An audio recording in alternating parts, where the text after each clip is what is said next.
Alright, we're going to get started. There's people coming in still, so it's going to be a little chaotic here for a bit.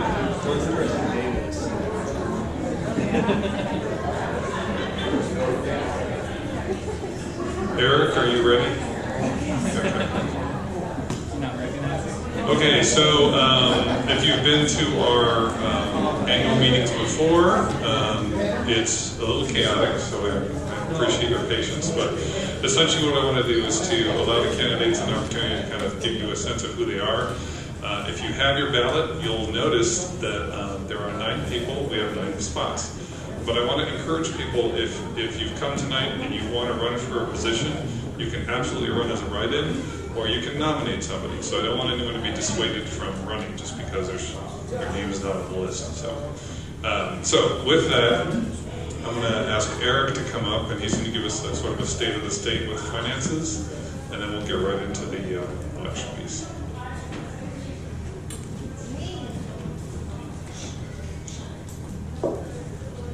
So hi everybody, thank you for coming tonight. My name is Eric Pascal, I'm the treasurer. I just want to say if you have any questions about the financials, please feel free to just send an email to treasurer@thecoronadoneighborhood.com. And then I'll get that. I'd be happy to go into the detail with you. But just as kind of our standard, what we talk about every month. As of our last closed financial statements, we had at the end of December $54,767 in our account. And for the month of December, we had, sorry, I'm going to read this off my phone. We had $2,868.12 in expenditures. We had $2,876.81 in revenue. So ended with a $8.69 delta there. So you will see as we release the numbers for home tour and because we had so many membership renewals happening right now, that's really going to bump up the revenue that we have in our accounts. Obviously, home tour is a money maker for us every year. So once we do our January, February, and March financials, that's where you'll kind of get to see all the success and the hard work for the people that have been on those events. But again, if you have any questions, please just email treasurer@thecoronadoneighborhood.com and we'll get you taken care of. Thank you.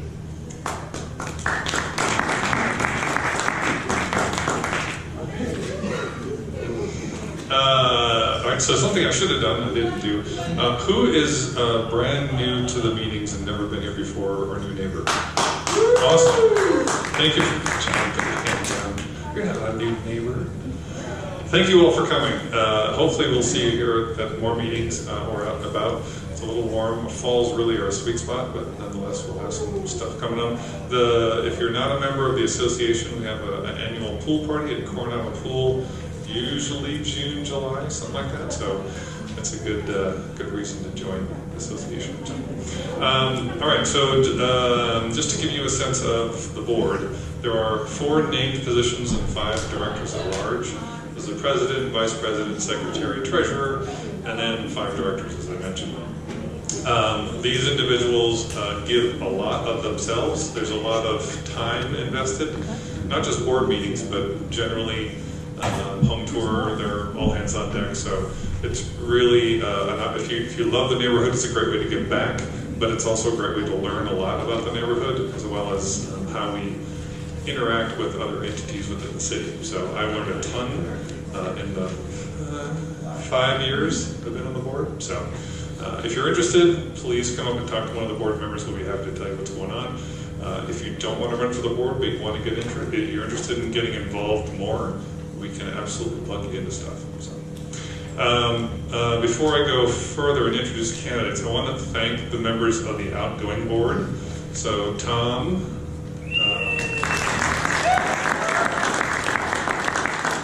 Tom was the VP this year. He's a past president, like 10 years ago, something like that. Anyway, so thank you, Tom.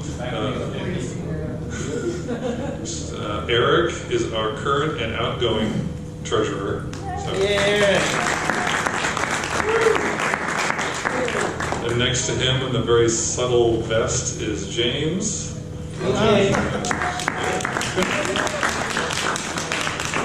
And next to him is Eddie. Eddie is a director there. He's outgoing incoming. And then behind him is Jackie. Jackie was instrumental in the tool shed. Don't know where Andy is. She might be outside. Okay, so Andy Voss is outside. She has a small human attached to her. So if you see her, thank her. And Julie, where's Julie? Julie's there. Julie's the secretary. She did a great job. It was totally fun, wasn't it? Let's see. You did better than you think. So. And then Mike Logan, who's not here, he's actually at the Kentucky Derby. He was a director, and he was really the one who helped launch Wayne Fest. So if you enjoyed Wayne Fest last year, he's really the reason that came to be, and one of the masterminds behind Porch Cartridge. So there you go. So the new board, I'll quickly go through some people because there are some people returning, which is great. I'll be running again for president. I really encourage people to step into the role. It's really not that bad. I'd love to teach or tutor someone and to do it next time. Not that I don't like it. It's good to have fresh perspective on things. Tom is going to be running as a director. So do you want to say anything here? I have been past president for 3 terms, and then took a hiatus, and then Michael said it's kind of like mafia, you know. Every time I try to get out, they draw me back in. So I ran as a director, and then I ran as VP, and I am planning my segue to other things, so I'm going to run as a director this year, and depending on what I accomplish this year, maybe one more, and that's it. So I highly encourage people to step up as committee people and board members. Thanks, Tom. And Tom just started the Trees for Harmony's modeling the lovely shirt, which apparently is available for $20. Not that one, but I mean, you can get it. This one's $10. So, the Trees for Harmony, if you don't know what that is, it's an initiative to, you should say this. Create a living memorial to Harmony and Mosier, and also to bring shade to Central Phoenix, Coronado neighborhood, something that has been a pet project of mine for 12 years. So it's something I've been doing. I linked up with Paul. He wants to help. He wants to loan the family name to it and create a memorial to his daughter and to the spirit of giving and charity that he discovered in his neighborhood and in his neighbors. And so it's something we are joining forces with 5 other of our neighbors. One of our board members is here in the audience. I don't know if anybody else is, but I see Mark. And we will be launching some fundraising efforts. And our next big deal, tree-lined streets. So the tree campaign won't go away, but we're going to start lining the streets of Coronado up and down within 6 feet back of curb. You have a website. treesforharmony.org. And if you want to donate, go to that website. You can donate there. I currently, for my birthday on Facebook, on the message board, and also on my own page, have a fundraiser. We met the goal that I set for myself, but you know, nothing wrong with overachieving. Community service is something good. And so if you want to donate a few dollars, $5 is great, $20 is great, $100 is greater. So anything you want to do. And there's a fall and a spring tree. So the 2 programs, Tree Line Streets, and then the other one is the Tree Drive, which is what I've been doing for 12 years. In the spring and in the fall, when there are good times for planting trees, we provide education support and trees at wholesale cost delivered to your door if you live in Coronado. So if you want a tree, there's a bunch of information on the website. This year, due to popular demand, I added edible trees. Previously, it's just been low water use trees, but now there's also citrus trees and 78 species of trees that are in the store. And I have them all as zeroed out, no inventory, because I don't want people buying a tree and not going to deliver it for 7 months. But we're going to reopen the store with zero inventory so people can see the trees and start to build interest. And again, if you live on or near 13th Street, but especially on 13th Street, because that is where the Harmony live, that's the first street that we intend to line. Thanks, Tom. And then Eddie Green back there, he was a director. He's going to be running for vice president this year. Do you want to say anything? Other than those that I don't know, it's nice to meet you, neighbors, friends. Love the neighborhood. I just want to get more involved, so I wanted to step up from the director to vice VP position now. I had the great honor of dealing with these guys for last year, and it's a great group of people. So please get more involved, of course. But hopefully you'll vote for me. I mean, I'm literally the only one on there. But I would enjoy your support. Thanks, Eddie. Behind him is Annie, who is a director on the 2018-19, and she's also running again. So, Annie, you want to say something? I do. Speech? Yeah. She does. Oh, she wants more I didn't props. really realize. I kind of prepared this whole speech, which maybe wasn't necessary. But my name is Annie Voss. Once again, you guys may know me, remember me from last time I was up here. I brought these three. I talked about the three things that I think make Coronado what's as great as it is, and those three things I believe are community, diversity, and eccentricity. Yes. So I wanted to just mention really quickly the ways that I worked for that this past year and my goals for working towards those same three principles this coming year. My role as on the board this past year was as kid liaison.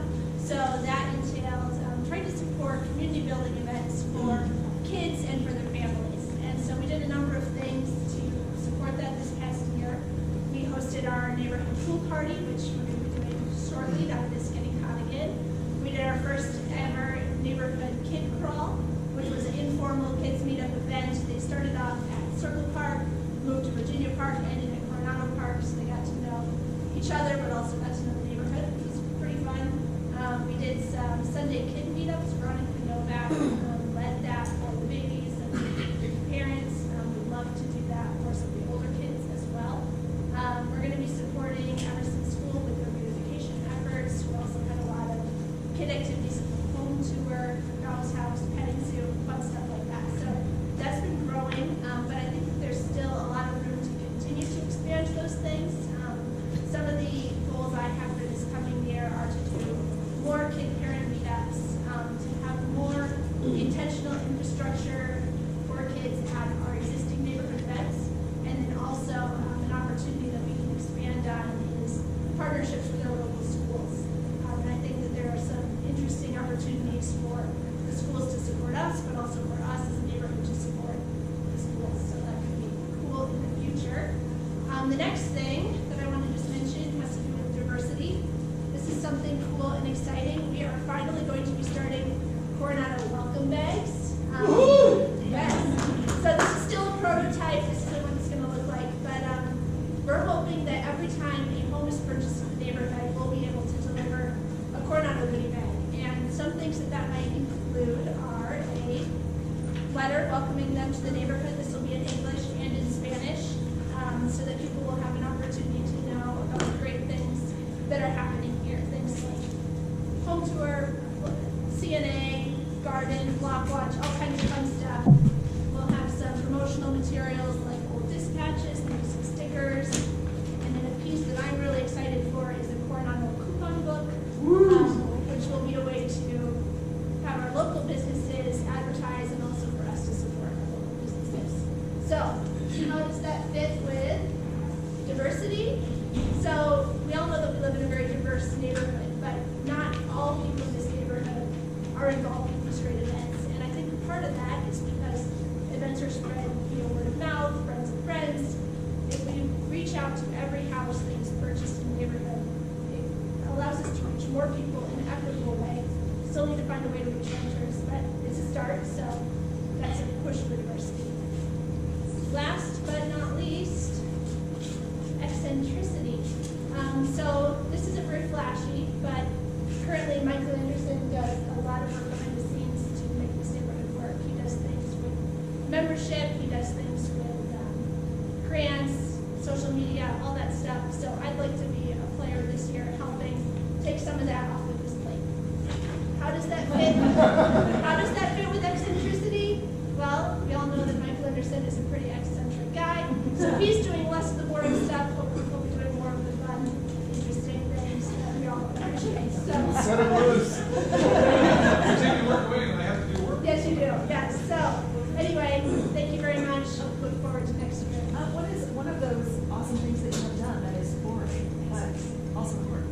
Oh, membership renews now. So now that you're in forever until you choose to unsubscribe.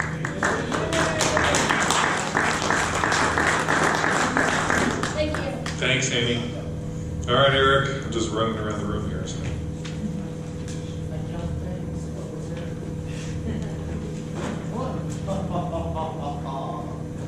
So much like the others, there's I think just my name on the ballot for treasurer. I have done it for the past 3 years, so I want to thank you guys for allowing me, trusting me to take that responsibility on. Obviously, I love this neighborhood. I think the people that serve on the board are just brave souls because they get to deal with me all year long, dealing with the financials. So, but we have done some really cool things. Every year that we volunteer in this role, we make our financial position stronger for our neighborhood worship association, and then we also implement better controls just to make sure that every penny that comes in, we're accountable for it, and it goes to those projects in our neighborhood that are important. So, Michael and I continue to work on that, and that's kind of a big goal for next year too. So, if you'll be so inclined to vote for me, again, I would appreciate it. You can always say write in, not him as well, but that's an option, and we'll see who gets the most votes. But anyway, that's pretty much my spiel. So, thank you. Good. All right, John, you're the next person I see. Well, you're the next person running that I see. So John Swift has been instrumental in a lot of the Coronado cleanups. He started these just because he liked trash, I guess. But in all seriousness, he's done a great job, and it's really evolved and encompassed a larger group of people. We did our first East Side cleanup, which was actually a lot of fun. Thank you, Michael.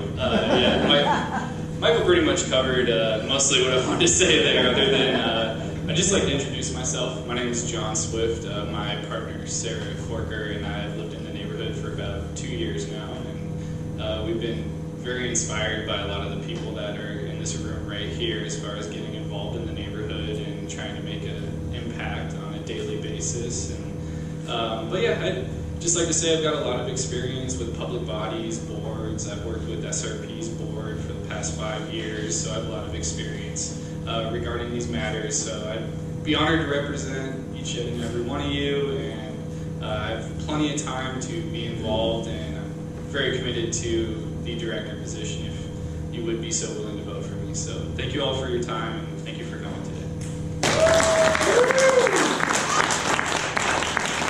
Thank you, John. What am I missing? Going that way. Hogue. Yes, Hogue. I forgot. I couldn't see you back there. You need to wear something more. Yeah. So thank you for having me. It's been a pleasure. So no, it's I think this is my 3rd year running, and it's been an experience. It's been a blast. Since we started this block watch thing, it's been quite the journey. But we've created a logistics team that we call the safety team. So what we do is we go around. We as you've probably seen at community events, we have a control area. We help out with different community needs and outreach, cleanups, things like that. It's such a good resource for the community to have. It's been an honor for me to be able to go up there and see what I can do to scale the block watch. Also the home tour. Again, Shawnee, an amazing co-chair. It was a big feat this year, and it was fun, and we had a good time. So, I'm running again. I'm going to drag Shawnee along for the ride one more time, so we can see what we can do for the home tour. She says no. I didn't hear that. And then we're going to work on creating a larger safety team, a bigger program, focusing on strategic plan, and see what we can do as far as nailing down these programs and getting them as effective and efficient as possible. So, vote for me, please. Maybe one, somebody, anybody. All right. So, thank you guys. All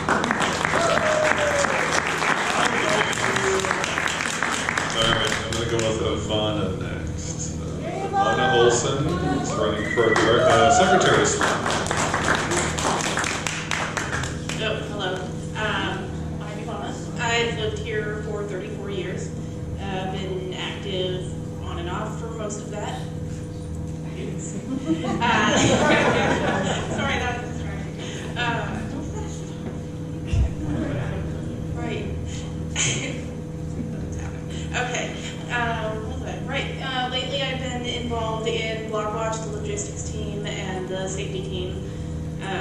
Been doing a lot with the community tool shed. Every Monday, I have the tool shed.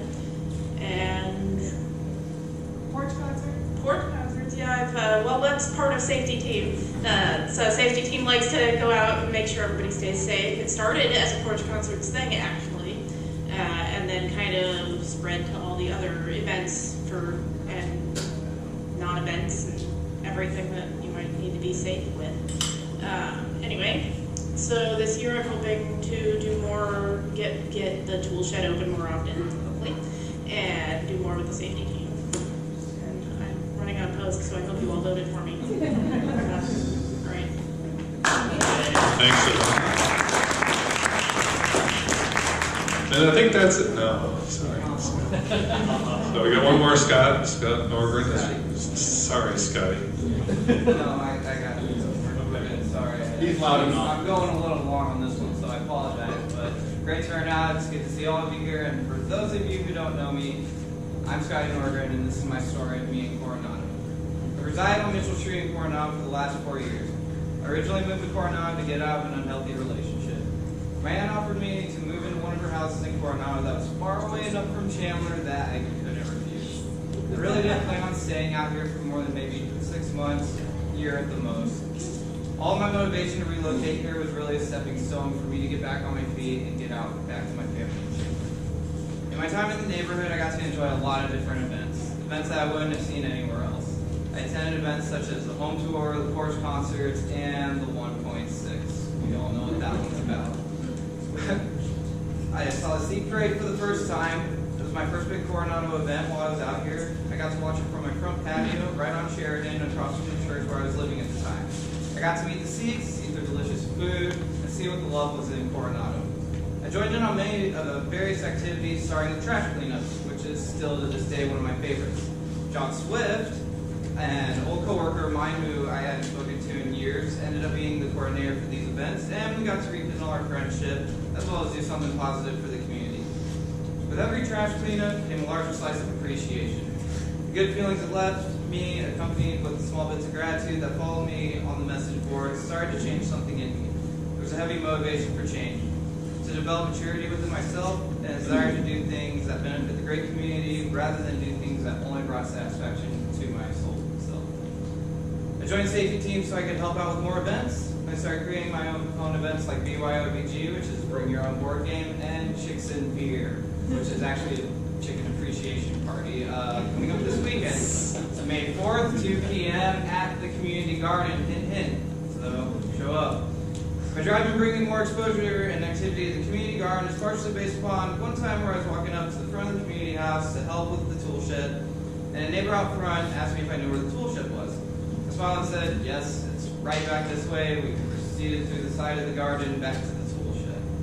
It's kind of ironic because I never knew for the last 3 years, or for my first 3 years here, where the community house, tool shed, and garden were, and I live less than 2 blocks away. It dawned on me that this was a problem. I want to get more events on the schedule for the community garden so that more neighbors will know where it is and how to get involved in the neighborhood. We'll be working with local businesses to get various items donated to these events, and I'm hopeful that the community will come together to support these as well. All these events are designed to be a community builder that will not require funds from the neighborhood association, Eric. In doing all these activities and devoting all my time, energy, and love to the neighborhood outside of my daily job, it occurred to me that my goal isn't to move back to Chandler close to my family. I had to ask myself the question, why? And the response was actually pretty easy. It dawned on me that Coronado is my family. I love and cherish everything about it, and I continue to better myself, the community, and lend a hand wherever one is needed. Whether I get the position or not, which I hope I get since I think we're running unopposed, I know I'll be an influence to help grow this community to a level that we have not shared with each other before. Thank you everyone for coming out, and have a good night.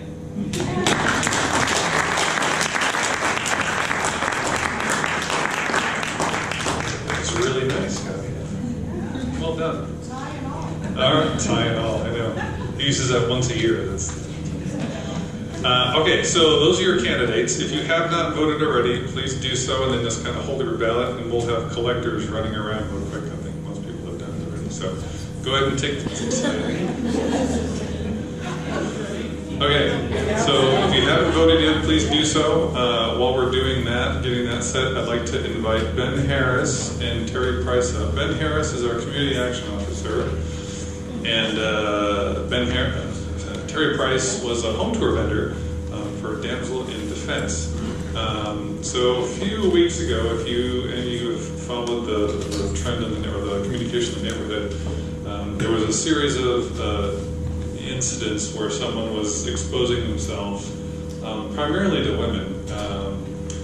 I think this particular suspect was apprehended, but nonetheless it created a conversation around personal safety and defense. So I thought it would be good to have both Ben and Terry here to talk about that, steps we can take to keep ourselves safe, and then Ben can talk about sort of criminal trends in the neighborhood. So I want to start with Terry.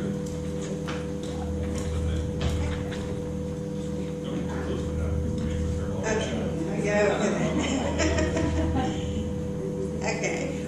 Thank you, first, Michael, for inviting me here. Like you said, I got introduced to Coronado through the Coronado Coronado Home Fair event, and which was quite nice. And just listening to you guys talk about your community, it's like wonderful that you guys are all involved in your community, and that's great because that's kind of the first step in safety within a community is for collaboration, the neighbors being aware and wanting to protect and look out for each other. So that's really great.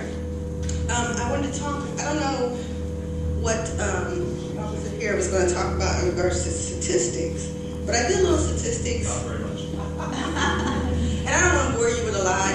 And the statistics is not to put fear in you, it's not fear mongering, it's actually just for awareness. So you have to be aware, you have to know what is surrounding you and what you're up against in order for you to protect yourself, okay? So the statistics I got was actually from the zip code 85006. And so you guys are in that zip code. It is a large area, it's like 7 different districts, I think, in 85006. Because it goes from 7th Street to 24th Street and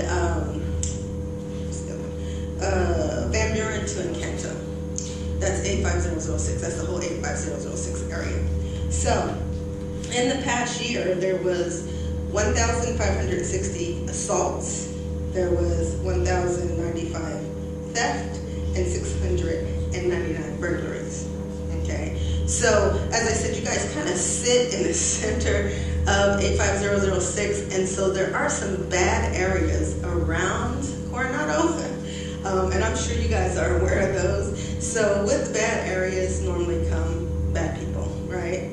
So just a little bit about myself. As Michael said, I am a safety awareness instructor for Damsel in Defense, but I'm also a law enforcement officer. I've been involved with law enforcement for over 20 years. So I've had the experience of being out there dealing with some of the meanest, baddest folks in town. And so they're out there. Unfortunately, we have to understand that they are. And so we have to work with that in our communities. So Michael had told me that there was some incidents with some male subjects exposing themselves in the area and also masturbating in front of some of the women. So with that, talking about those situations, those are actually criminal activities, of course. And I'm sure you all knew that those are criminal activities. And so a person could be arrested for doing those things in public. It's public indecency. Also, some of the charges could be sexual indecency, indecent exposure. So those can be misdemeanor and felony events, and they are considered sex offenses. Okay, and so dealing with sex offenders, actually, also looked up some statistics. All this information is public information as well, so you guys can find it on your own as well. So I'm not giving you like top secret information. So it is public information, so it's out there for you to get. Okay, so they're in the 85006 area zip code. There is approximately 260 sex offenders in the area, and those are the ones that have registered. So there are sex offenders that are required to register, and sometimes they don't, and they're still out there roaming.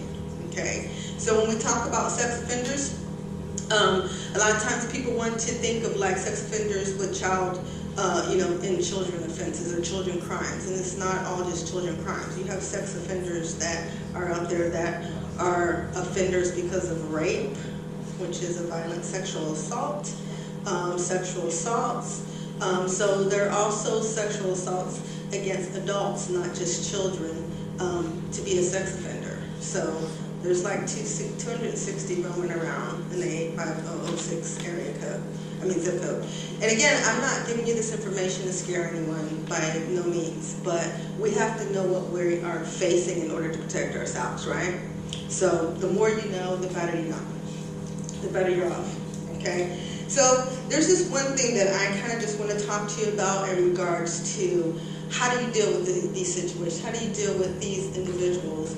How do you deal with these criminals that unfortunately are not going to go away? So we do have to protect ourselves when you are out in your community enjoying yourself. You guys got a lot of activities going on in your community here, and that's great. But you're going to have those people that come along that, going to try to spoil it or just come into the community because they see an opportunity, in your community. So the most important tool that you can have, the most important, number one most important, is awareness. Okay, that's the number one most important tool you can have, okay, being aware. So when you're out and about, you need to be on your P's and Q's of what's going on around you. A lot of times we're preoccupied with phones, or maybe you're with someone, you're having a conversation, you're not really paying attention to what's going on around you, but awareness is very, very crucial. So I'm going to give you a little tool here that I learned. Some of the law enforcement agencies use it, our law enforcement agency does, and it's a tool called OODA Loop. Anybody ever heard of the term OODA Loop? Okay.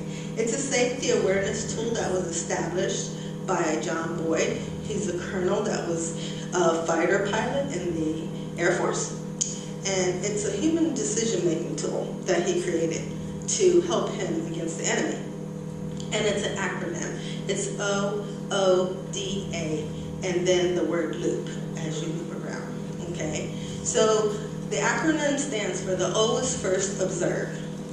So when you're out and about, you're out of your home, you're walking around, you're observing, you're paying attention to what's going on around you. You pretty much know your surroundings. If you lived here for a while, you know what's to the right, what's to the left of you, and what's in front of you. So it wouldn't be very hard for you to determine that something is just out of the ordinary, right? It doesn't seem right. Okay, so that's the first O, is observe. The second O would be orient. So what orient means is that you're going to now hone in onto something that you may have observed that was out of the ordinary. If it was an individual, maybe you've seen somebody hanging around that just you haven't seen in a neighborhood before, so you're orienting that individual. That means you're sizing them up, so you're like knowing what color shirt he has on, what color pants he has on, if there's he got a ball cap on, or anything like that. So you're orienting, and so you're getting a good description of that individual. Why? Yeah. So you can give that information to a law enforcement officer. So, and it may not, you may not, even have a run-in with that individual, but you know of that individual. You know his height, his weight, his race, his what color shoes he has on, pants, so on and so forth. Okay, so that's what orient is. And then the D is decide. So decide is where you're going to have a plan. We always need to have a plan. So you need to be preparing plans at all times. Plans on what you're going to do when you go out of your house. Plans on what you're going to do when you come in your house. Okay? Because what if you come home one day and somebody's in your house? Do you have a plan of action of what you're going to do? I don't know, but you should, right? So, or if you come out of your house and go on a walk, somebody may be standing out in front of your house, or somebody may be around your house, again, that creepy guy down the street or something. We want to have a plan on what we're going to do. Okay, and we want to make sure that that plan is a realistic plan. Okay, I always tell people that, sometimes we think we can do things at an older age that we used to do. Like you might say, well, I'm just gonna, kick on real hard, kick him up in the face. Okay, maybe when you were 25, you could do that. But when we get a little older, maybe we might not be able to kick that high. So that might not be a great plan anymore, right? So we might not want that as part of our plan. But the bottom line is that we need to have a plan. So we need to know, where our exit plan is if we're in our home, or we need to know where our exit plan is if we're out on the streets, on what we're going to do. So that's what the D is, decide. And then the A is act. So you're going to put that plan into action. And that plan could be go back in your house and call, yes, with the description. So that could be your plan. You might not be able to go into your house for whatever reason. You might need a plan of action to fight. What are you going to do to fight? How are you going to fight? So, you need to know what your ability is and what you can and cannot do, okay? And so then you're going to loop back around with the observe after that act. That's why it's called a OODA loop. So you're looping back around, okay? So that's a free safety tool for you right there on awareness, which doesn't cost you a thing, and it can help you out in any situation that you have. So I'm going to give it over to the officer here and let him talk to you a little bit. Thank you.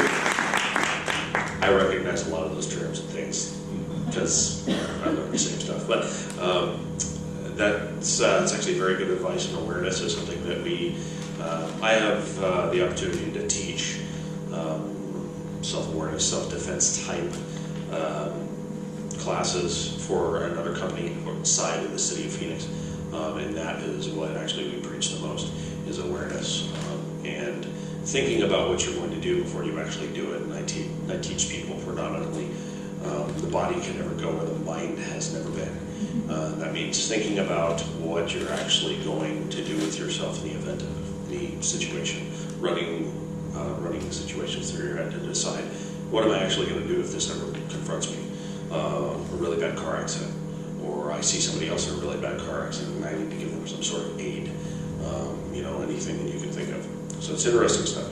Aside from that, many of you have probably heard of the registered sex offender who was doing some nasty things in the neighborhood, exposing himself to women and exposing himself to school children around North High. He was also doing this around Central High, on Central Avenue, Campbell. So he was doing it in a few different places.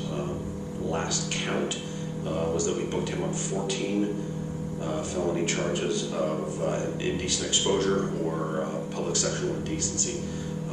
So all of those felonies. Don't remember his name. It's a really weird name. Ronnie, or I can't remember the last name. He was a registered sex offender. He had done some of this kind of stuff in the past.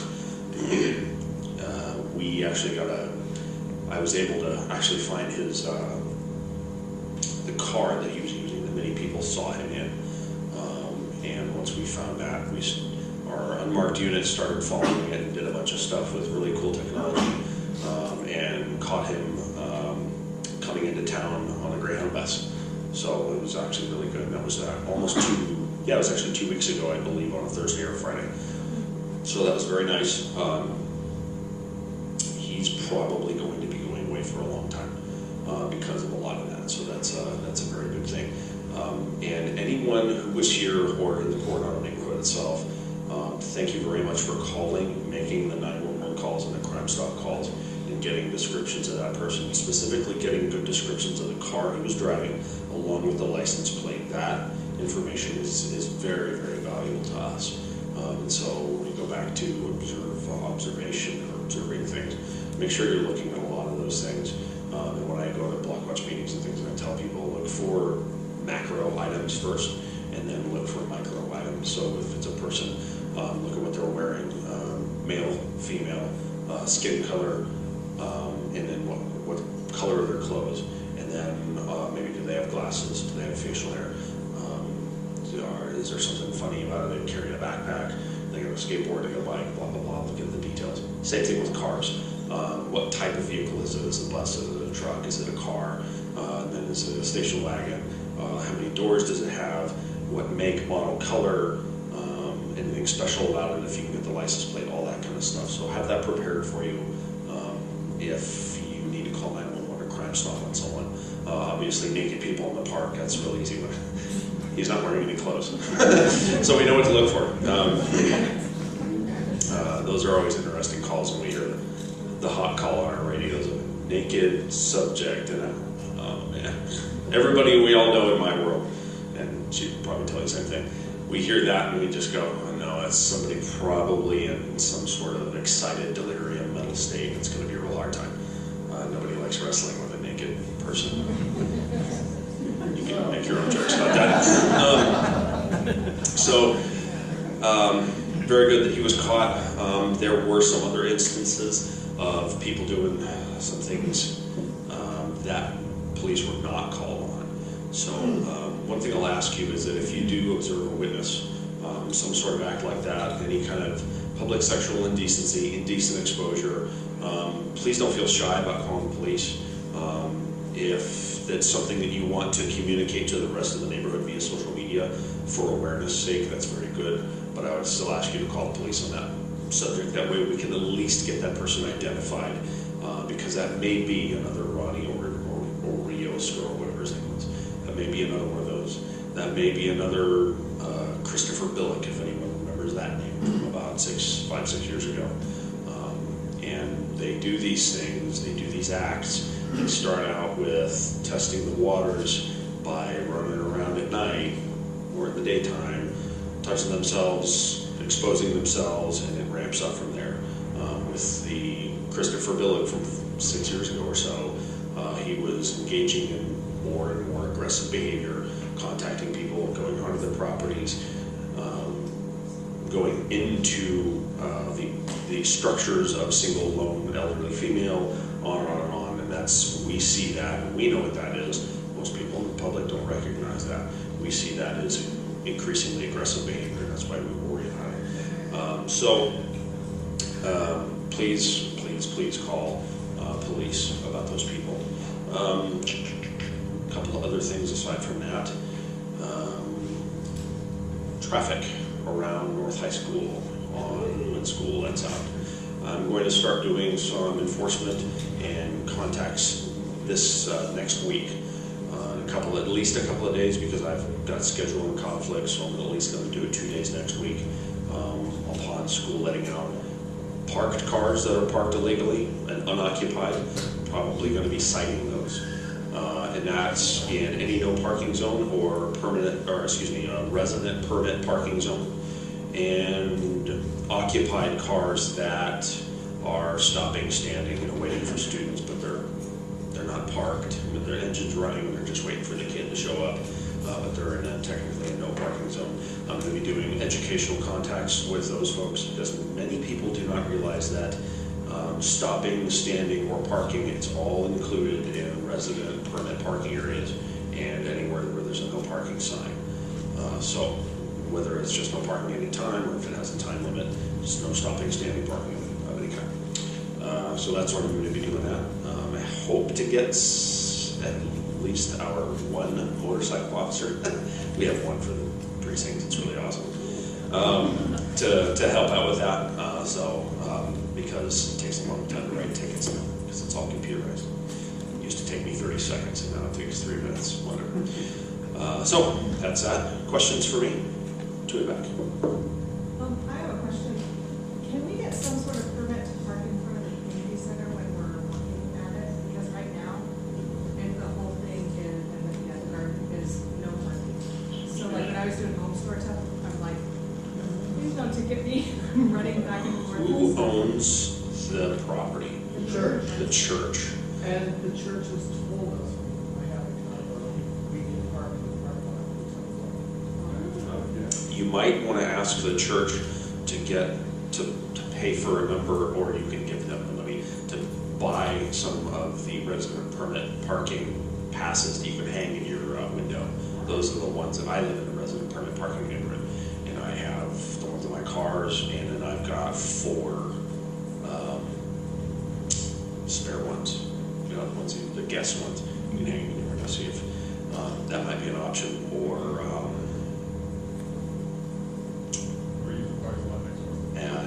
Yeah, that changed the combo. we do not, I'll tell you, unless there's some big complaint for that area, like there is now because of the school having an issue with that. If someone makes a parking complaint and all the meter maids from downtown come up here and start doing enforcement, that's really the only time you're going to get those. Or if someone calls Crime Stop and we happen to have enough officers to send one over there and start writing parking tickets, which is very rare. That's about the only, we don't do proactive enforcement of those parking zones. It's all on complaint basis.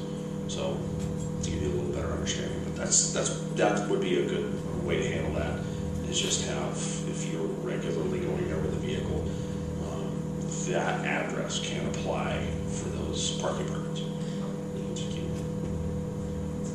Anybody else? Thanks for working at our festival. Don't say it's thankless job. It is. With North High, does that also include people parking in the bicycle lane on 12? It's going to be any violation that I find. Predominantly, I'm going to be doing in parking traffic enforcement in some of the ancillary streets east and west. West of the high school and east of it, where we've got the permit parking. That's where most of my complaints are. Thank you, sir. Any questions for Terry?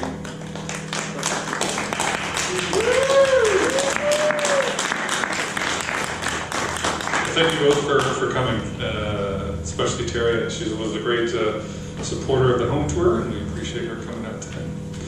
Okay, so this is a very close race. I almost lost to a dog, so that's bad. So you'll have me to deal with another year for as president. Eddie Green has been voted in as vice president. Ivana has been voted in as secretary. Eric will be our treasurer once again.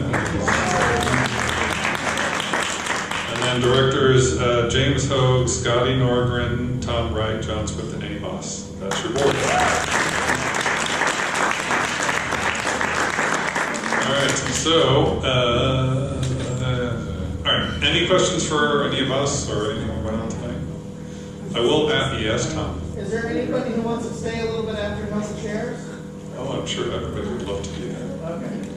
I will ask the newly elected board and the outgoing board members just to hang out for about 5 minutes. We just have a quick date to set for our handoff meeting. But other than that, if no one has anything, we're done for the day. Thank you much for coming. Appreciate it. Who's the new president? Tourist